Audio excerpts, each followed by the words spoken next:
Towards the end of the Season of the Risen, my friend Mojito reached out to me asking if he could take part in the next Day 1 raid in Destiny. The only problem? He had never played Destiny before. Myself and my friends Voodoo Magic and Coach Calder came up with a checklist of things to do in order to prepare, with the hopes that he could get good enough to join our team. With only a single season before the next raid, Mojito set out on his quest to master Destiny. Last episode, Mojito, Calder, and I conquered the Duality Dungeon totally blind. Seeing how well Mojito did, we decided to step it up a notch and give raiding a try. Voodoo recommended we run Vault of Glass, seeing as how it was one of the more straightforward raids in the game. With the help of our friend Foley, and later JP, we set off for Venus with the goal of taking down Atheon. Since the rest of us had done the raid before, we let Mojito take the lead. He was in charge of figuring out the mechanics, figuring out a game plan, and calling out what needed to happen. We would still kill enemies, but it was up to him to determine how to beat each encounter. This responsibility may have gone a bit to his head. We will do whatever you command. Alright. Go dismantle all your exotics. Simon says. Venmo me $100. Yeah. Like and subscribe to Empty Debary on YouTube. Opening the vault took no time at all.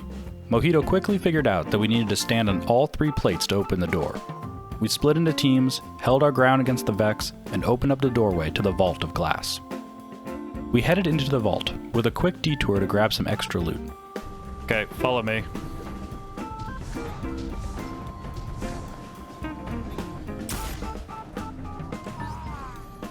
From there, we continued deeper where we came across the confluxes.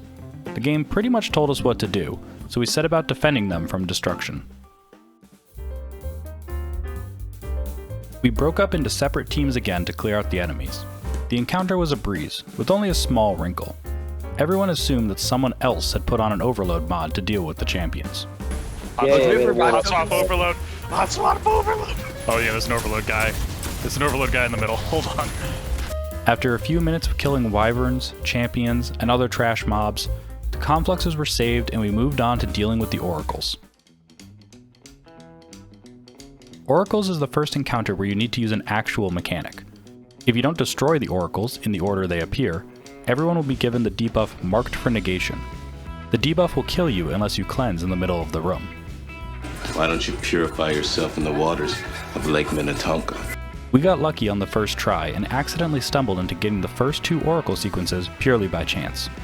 This filled Mojito's brain with false solutions and caused him to struggle with figuring out the mechanic. We explained the types of things he should be paying attention to in a raid, such as information shown in the wipe screen or any text that pops up in the bottom left corner of the HUD. A few runs later, Mojito started to understand that the order of the oracles mattered, but he was getting hung up on the sounds they made, rather than the order they appeared. Is it the song? Yeah, I was gonna say, is it the sound of the song? So it's medium, high, low. It's medium, high, low again. No, that's gonna matter.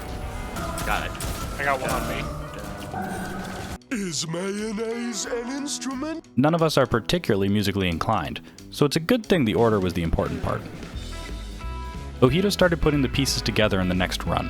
He realized that the order the oracles appeared was important, and we were able to cruise through the rest of the encounter. We grabbed some loot, took a quick break, and got ready to face the Templar.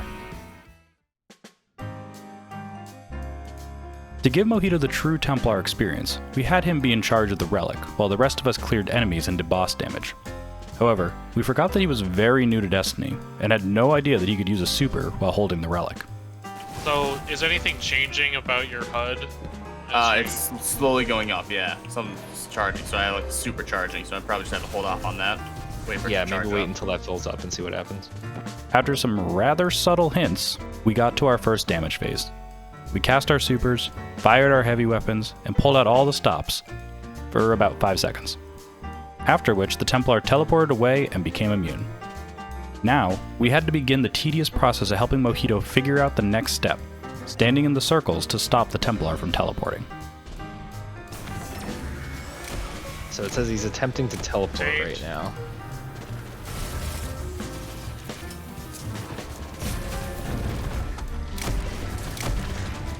Oh, he teleported onto me.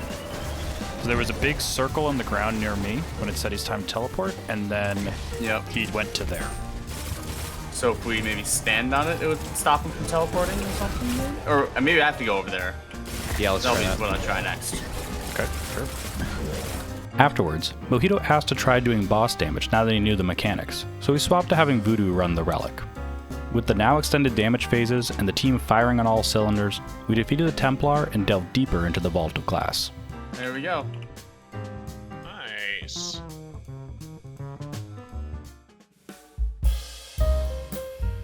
Up next was the most difficult part of the raid for a newcomer, the Gorgon Maze. Once again, Mojito was put in charge, this time tasked with navigating us to safety. His first attempt at finding the exit was to follow some small blue flames he saw on the ground, like crumbs left to mark the way out. Spoiler, they did not. Go to this blue smoke. Blue glowing rock, which I assume is where we have to go. There's one back there. We're gonna see another blue smoke somewhere. I don't know what that blue glowing rock. During our repeated forays into death, our friend JP joined us to fill out the raid team. He used to be an incredible Destiny player, but has sadly moved on to bigger and better things in life. I have to go now. My planet needs me. Mojito had us wandering around the Gorgon Maze for almost an hour, finding places I didn't even know existed. Eventually, we started playing hot and cold to figure out where the exit to the maze was. You're getting colder. You're getting colder. You're colder. Now you're getting warmer again. It's here. You did it. You found it. We finally exited the maze, exhausted but happy to be done with it forever. Then we looked around and realized Foley had been AFK and hadn't made it through the maze. We reached the door to the next encounter and were ready to proceed, but... Wait, you're kidding me. Foley, you Alright, son of a bitch. Fucking go. We ran through the maze again, hopped through the jumping puzzle, and started up the next encounter.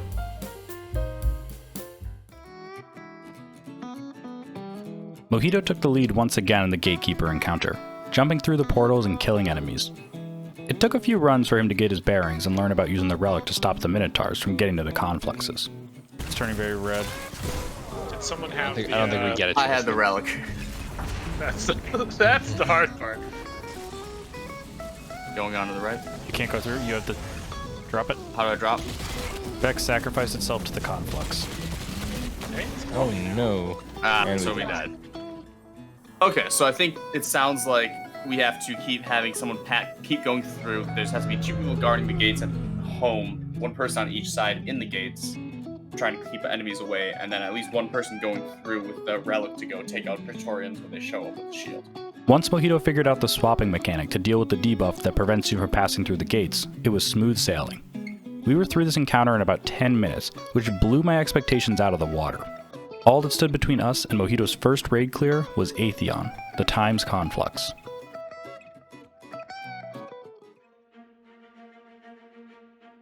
By the time we finally got to Atheon, it was starting to get pretty late. Mojito insisted we try and finish, so we started helping out with the final fight's mechanics, turning the boss fight into a Sherpa run rather than a true blind experience. We were all getting pretty tired, however, which led to some interesting shenanigans. Let me order my grow up real quick. It is 11 o'clock at night, sir. Yeah, I took a nap instead of eating dinner. Nice. All right, now we have to get through the portal. Let's go up into the left. Up into the left. Nope. Nope. Middle. Nope. Oh, we're doing Right. it again. I see. Never mind. Okay, never mind. Siphon. Consume. All right, now we go. Oh. What? Did we do 3 Right. times? Oh no. Attaboy, Foley. How about Make that? your own. Now you do it. All right, fine. Go through the portal. Right middle.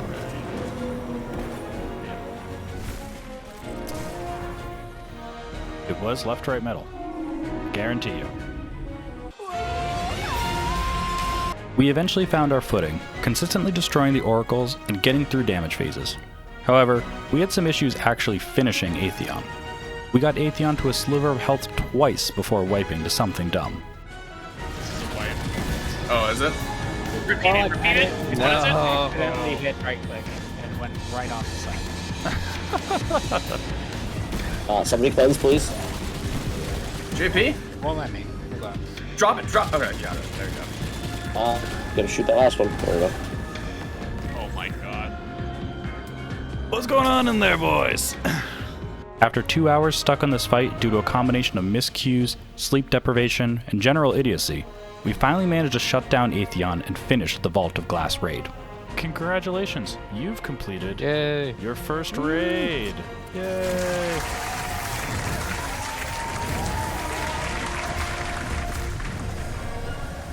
With the completion of his first raid, Mojito took another step forward on his path to completing a Day 1 raid. He now had his sights set on the main endgame content, Grandmaster Nightfalls and Master Raids.